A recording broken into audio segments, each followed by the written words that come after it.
الله على شاشة موقع جماهير النادي الإسماعيلي وحملة الفيسبوك الموجودة باسم جمعة تطهير النادي الإسماعيلي 15/4 إن شاء الله.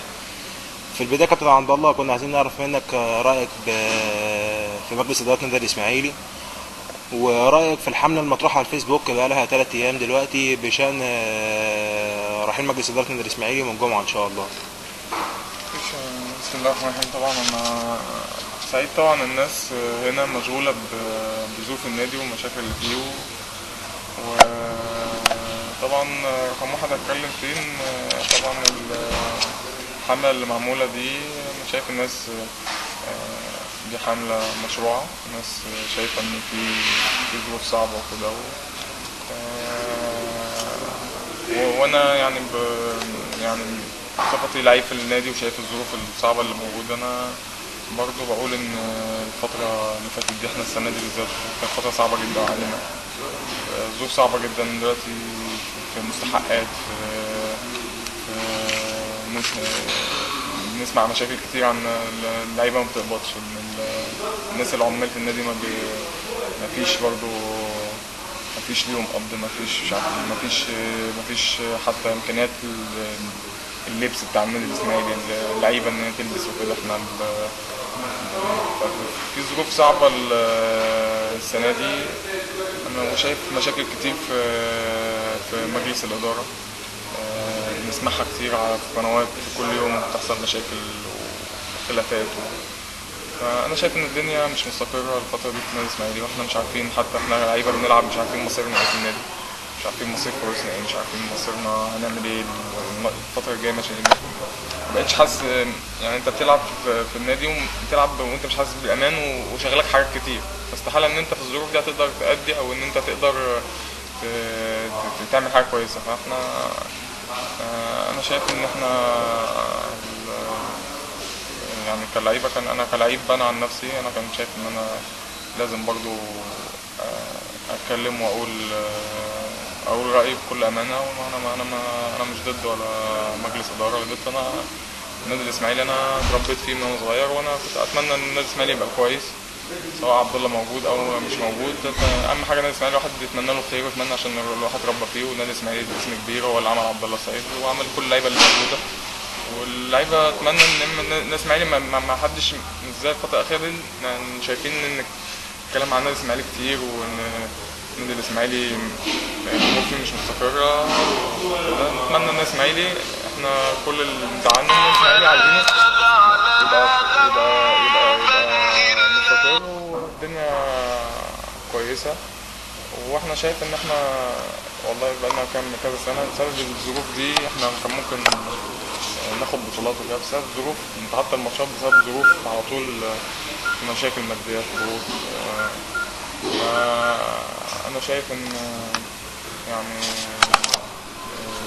كلام انا عن نفسي او اي لعيب، الكلام اللي احنا نقوله احنا اهم حاجه مصلحه النادي، وانا بقولش الكلام ده ما بزعلش حد مني ولا انا ضد حد ولا حاجه. انا اهم حاجه مصلحه النادي الاسماعيلي، واتمنى ان شاء الله ان الفتره الجايه تكون احسن، واهم حاجه مصلحه النادي الاسماعيلي. واتمنى الناس في مجلس الاداره برضه الناس تقعد مع نفسها وتشوف. من كلامك يا ابو حاسس في نبرة حزن كبيرة في كلامك من الشغول في المجلس لا طبعا احنا لعيبه، احنا بقالنا فتره، احنا بقالنا يعني فتره بتلعب وانت نفسيا مش مستريح خالص لاوضاع في النادي، مش ليك انت بس، يعني حتى انت بقيت دلوقتي بتخش بتلاقي الناس اللي شغاله في النادي مش مستريحه، بتقابلك وهي مش مستريحه، وما بقاش في حد مستريح، وعلى طول مشاكل، كل شويه مشاكل مشاكل مشاكل، ومطالب منك تأدي بشكل كويس في المشاكل دي، يعني بتلعب يعني بدون اي حاجه، بتلعب من غير نفس. طبعا بتلعب من غير نفس طبعا. فانا عايز اقول للناس ان احنا يعني انا كنت عايز اوضح ان اللعيبه اكتر حد في النادي ده هي اللي يعني بتحب النادي. يعني احنا اللعيبه لو ما بتحبش النادي ومش دماغها مصلحه النادي، ما كناش نبقى احنا في المركز الثاني دلوقتي في ظل الظروف دي. كنا ممكن نبقى في المراكز الاخيره في الظروف دي، كنا ممكن من زمان نعمل مشاكل، كنا ممكن نعمل مشاكل ونفسخ عقودنا من فتره طويله. انت ما ينفعش مفيش قانون بيقول في اي عقد انك تقعد 5 شهور ما تاخدش فلوسك. انت النادي ما ينفعش ياخرك شهر، ولو اخرك شهر المفروض تعمل شكوى والنادي اللي حد اقصى شهر يديلك فلوس. الكلام ده بدا من قبل احداث الثوره ولا؟ لا، الكلام ده من قبل احداث الثوره. احنا لو احداث الثوره بس هي اللي كانت يعني اخرت الفلوس ما كناش يبقى عندنا اي مشاكل، لكن احنا تعبانين من زمان، من السنه اللي فاتت. دي انا شايف مشكله، اساس المشكله دي ان الناس دلوقتي بقيت انت عليت عقود وانت مش قدها، انت مش قد ان انت تدفع العقود دي، وحطيت عقود اللعيبه وانت مش قد ان انت تدفع العقود، فبدات الفلوس تتراكم عليك مش عارف تدفعها، فبدات الدنيا تزيد، فبدأنا نتاخر، بدل ما نتاخر شهر بقينا نتاخر 5 شهور. دلوقتي مكافآت ماتشات لما بنيجي نلعب ماتش ما بتاخدش، المفروض مكافآت ماتشات دي ما بتاخرش يوم، ما بقتش بتاخد مكافآت ماتشات. بدأ لغى، كان بيبقى في مرتب شهري لغاه، يعني بقى فلوس عقدك بس. انتوا عايشين ازاي دلوقتي؟ عايشين ازاي؟ بتصرفوا ازاي على دول؟ والله ما بقى كان الناس، كل كلام الناس دلوقتي ان انتوا لعيبه بتاخدوا فلوس كتير فعندك فلوس عادي ما فيش مشكله، يعني ما يعرفوش ان كل واحد بياخد فلوس ده رزقه ربنا كاتبه له، وبيسيستم نفسه عليه، بيمشي حياته عليه.